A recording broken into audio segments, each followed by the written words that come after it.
Okay, my name is Brooklyn Wigington, and the EBP that I chose to review was an article put out by the Whitley Journal titled Implementation of a MEWS-Sepsis Screening Tool, Transformational Outcomes of Nurse-Led Evidence-Based Practice Project.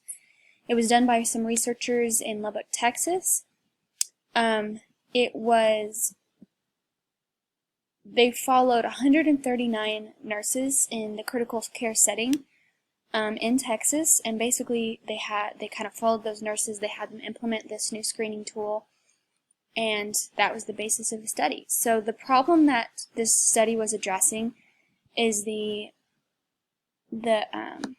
problem of sepsis in the hospital. So there's already a lot of different things that the hospitals are using to try to identify those early warning signs of sepsis and to try to keep it from getting to that point where they'll be dying. But CDC actually has said that 1 in 3 patients who die in the hospitals have sepsis. So that is still obviously a big issue and a top priority for healthcare providers to try to reduce those deaths that are associated with sepsis because, well, I think that's in everyone's best interest to have the least amount of people dying as possible. But the problem this study is addressing is the problem of sepsis-related deaths. And the focus of the study was to implement this new screening tool called the Modified Early Warning Score, or the MEWS, in order to identify those at-risk patients at the first sign of total deterioration. So why is this significant to nursing practice? Well, sepsis is a serious condition. It's one that's not easily identifiable early on, at least. It has kind of some maybe random symptoms, or certain patients might kind of show different symptoms than others, and in addition, there's always those compensatory mechanisms that might be covering those symptoms up. So if we have a universally accepted tool that kind of breaks it down to more objective signs and symptoms, it might be a little easier, and that was what they were hoping to do, is make it a little bit easier to identify those early warning signs and hopefully prevent those patients from getting to the point of possible death. So this is the actual screening tool here. This is the categories, so there's those objective kind of like temperatures, blood pressure, beats per minute, breaths per minute, how much oxygen therapy they need, LOC, and this is what the nurses would carry around and fill out for each patient. So if what you would want for each of your patients is hopefully they get a 0 in each category. So if they go, say they have a temperature, 100.5 to 101.4, they would get a 1 for that category. You'd go all the way down through the categories and total up their points, and you would put it here, total score, and then you look over here at this algorithm. So if they only have 3 or less, they would be in the green zone, and that would be the best for that patient. So hopefully they're in the green zone, and it goes all the way down to if they have over 6 points, that's the red zone.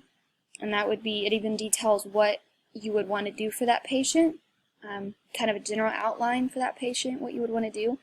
You want to notify someone, call, someone who could help them, notify the MD immediately, hourly vital signs, and stay with them until they're transferred to higher level of care. And then you also put that there, what color they fell into, and then check mark if the algorithm was followed. That's kind of just like the sheet the nurses to fill out there. And so that was given to, what did I say, 139 nurses? Yeah, 139 nurses in Texas. And they followed this new screening tool, the MEWS screening tool. And what was found, the results, was overall positive reports from nurses. They interviewed a couple or all of the nurses, and all of them said it would be acceptable fit for their workflow, useful for catching deteriorating patients, and just kind of a survey to help better understand how the nurses felt about it and It's always a good idea if you're going to be having the nurses be the one that uses it. It'd be a good idea to find out if they like it or not.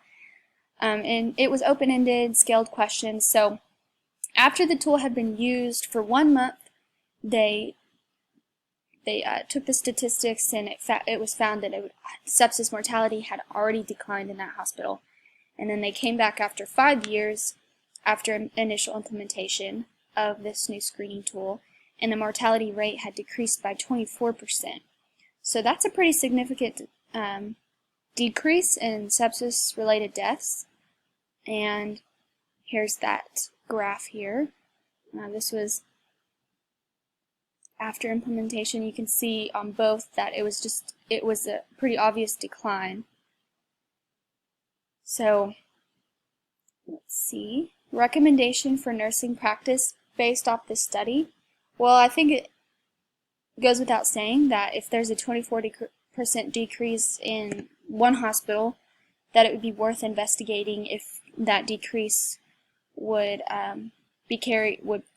be seen in other hospitals, just to kind of see if make sure it wasn't something going on in just that hospital. But then if it does, then it would be really great to implement this across the board, across all acute care settings, utilizing this tool for all acutely ill patients or people who are maybe kind of heading that way towards being acutely ill. And just across all the United States, it could potentially save thousands of lives just by having something that could better identify at-risk patients and patients who have already begun to show those subtle signs of deterioration. So in conclusion, this article looked at how well they tested this this new screening tool to see how well it would work in the acute care setting, and it was shown, or try to see how well it decreased sepsis-related deaths, and it showed a 24% decrease over 5 years. And so hopefully by implementing this tool across the country, we would see a similar decrease, but on a much larger scale.